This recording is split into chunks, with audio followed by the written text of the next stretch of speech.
Bismillahirrahmanirrahim. Marilah kita lanjutkan di part yang kedua, yaitu mengidentifikasi penyebab bencana alam.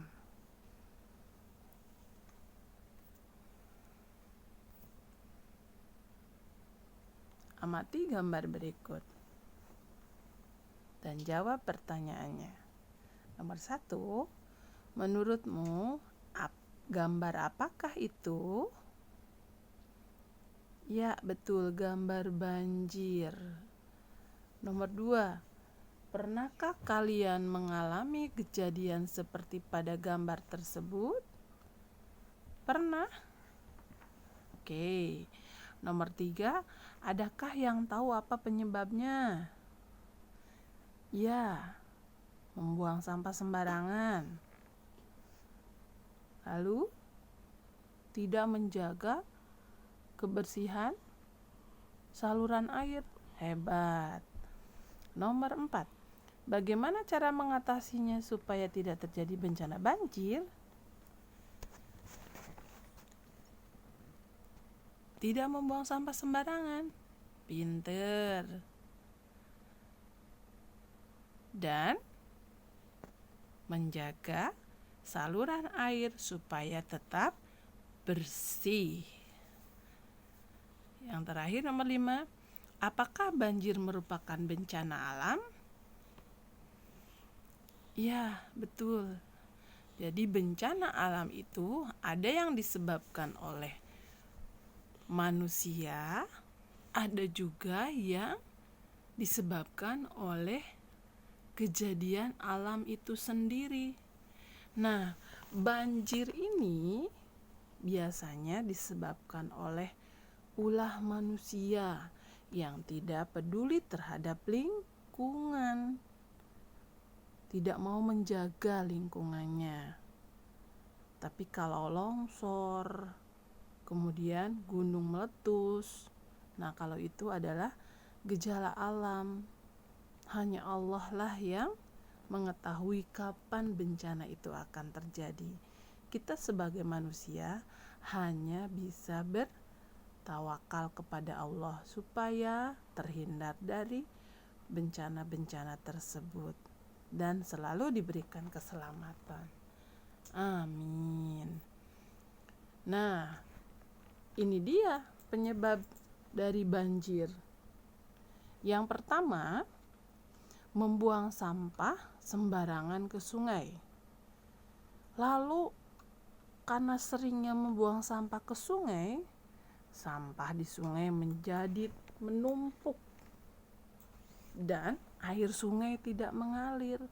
Sehingga kalau terjadi hujan, air sungainya terhalang oleh sampah-sampah, akhirnya meluap ke daratan. Nah, kita harus menjaga kebersihan lingkungan, kebersihan saluran air. Nah, gambar yang ketiga ini menunjukkan hutan yang gundul. Manusia menebang pohon sembarangan sehingga hutan menjadi gundul.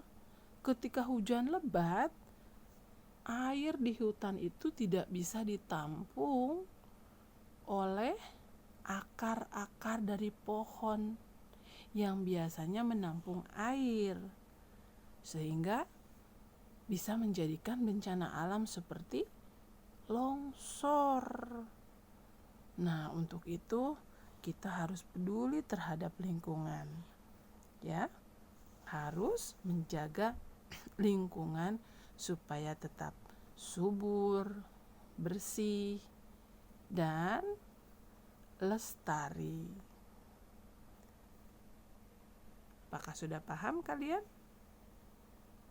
Bencana alam yang disebabkan oleh manusia dan bencana alam yang disebabkan oleh faktor alam itu sendiri. Berikutnya, kita akan membahas mengenai kalimat ajakan, pemberitahuan, dan kalimat perintah. Nah, jenis-jenis kalimat.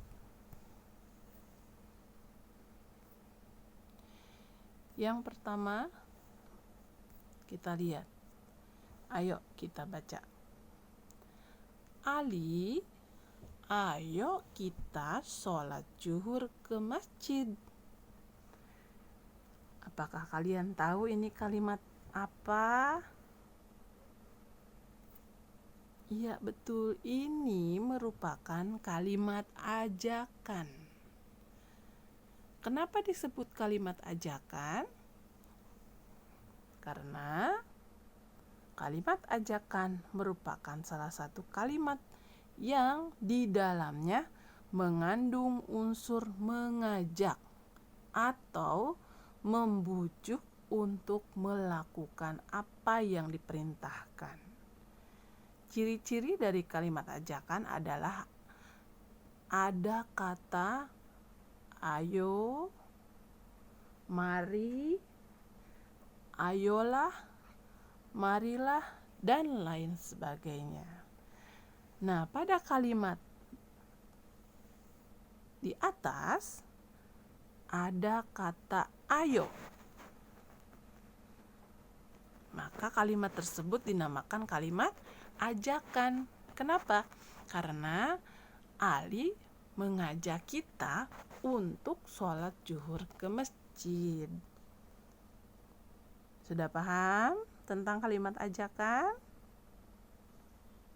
Baik, nah sekarang coba kalian isi. Kira-kira kata apa yang cocok untuk melengkapi kalimat ajakan berikut? Titik-titik, kita ke perpustakaan. Kata apa ya yang cocok? Pilih ya. Ayo, mari, ayolah, atau marilah.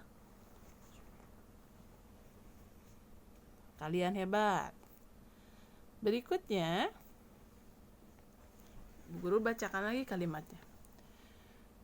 Murid-muridku, mari kita doakan saudara-saudara kita yang terkena virus COVID-19, baik di Indonesia ataupun di seluruh dunia. Kalian perhatikan kalimat apakah ini? Ya, ini merupakan kalimat pemberitahuan. Kenapa dikatakan kalimat pemberitahuan? Karena kalimat di atas berisi informasi baik larangan atau himbauan untuk dipatuhi dan sebagainya yang disampaikan baik secara lisan maupun tertulis.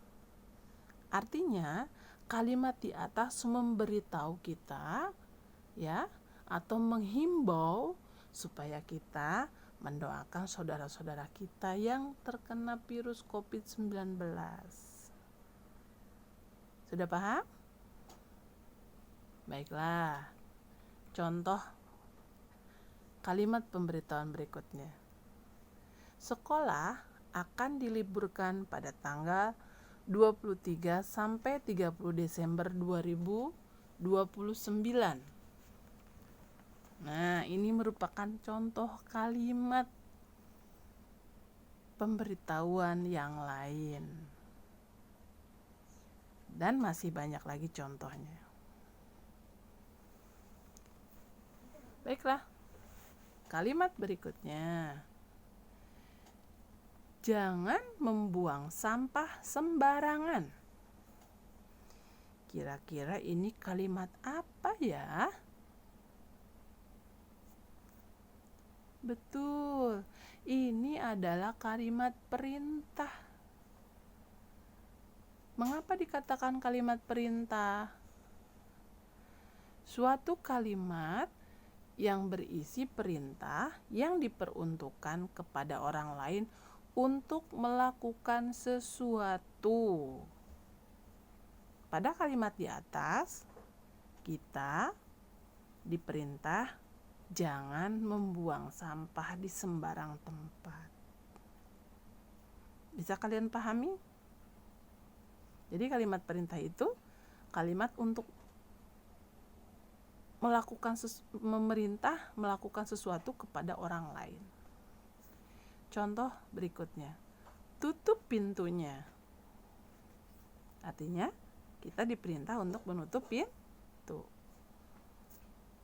Ambilkan buku itu. Kita diminta untuk mengambil buku itu. Nah, itu adalah beberapa contoh kalimat perintah. Berikutnya adalah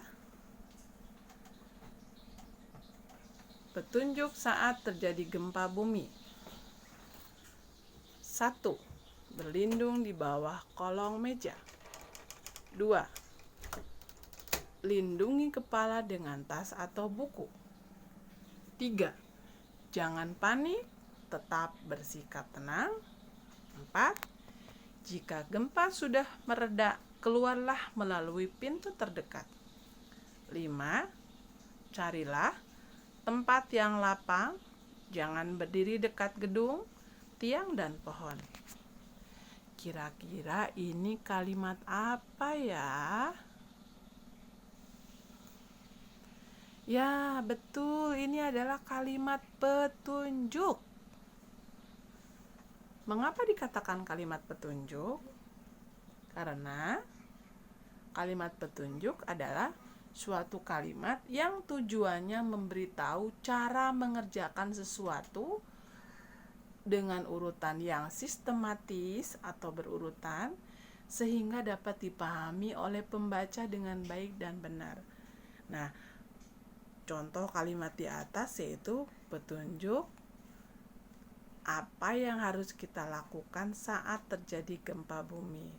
Jadi setelah membaca kalimat petunjuk tersebut, kita jadi tahu, jadi paham bagaimana cara menghadapi gempa bumi. Sudah paham? Alhamdulillah. Oke, Bu Guru punya contoh lainnya. Coba baca kalian petunjuknya. 1. Siapkan teh celup, gula pasir, air panas, gelas, dan sendok. 2. Tuangkan air panas ke dalam gelas. 3. Masukkan teh celup. 4. Masukkan gula pasir. 5. Aduk sampai gula larut. Kira-kira ada yang tahu petunjuk apakah ini? Membuat kopi. Salah. Membuat es teh manis. Ada esnya tidak? Tidak ada. Nah, ini adalah cara membuat teh manis hangat. Pinter, kalian hebat. Nah, jadi setelah membaca kalimat petunjuk ini, kalian bisa membuat teh manis hangat ya. Oke, sip. Anak-anak hebat, pintar. Nah, kalau kalian menyimak dengan baik apa yang Bu Guru jelaskan tadi, yaitu kalimat pemberitahuan, kalimat perintah, kalimat petunjuk, pasti kalian akan bisa menuliskan contoh-contoh yang lainnya. Nah, sekarang kita coba ya. Buka bukunya halaman 94. Silakan kalian tulis contoh-contoh kalimat yang lain. Boleh berdiskusi dengan ayah dan bunda.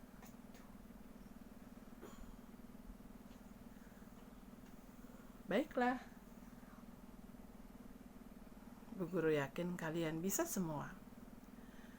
Nah, pelajaran hari ini sudah selesai. Alhamdulillah. Yuk kita baca hamdalah bersama-sama kembali. Alhamdulillahirabbil alamin. Mudah-mudahan penjelasan dari Bu Guru bisa kalian pahami. Lebih dan kurangnya mohon maaf. Semoga apa yang kita pelajari hari ini bermanfaat dan ilmunya juga bermanfaat. Amin ya rabbal alamin. Sampai jumpa di pembelajaran berikutnya. Bu Guru tutup ya.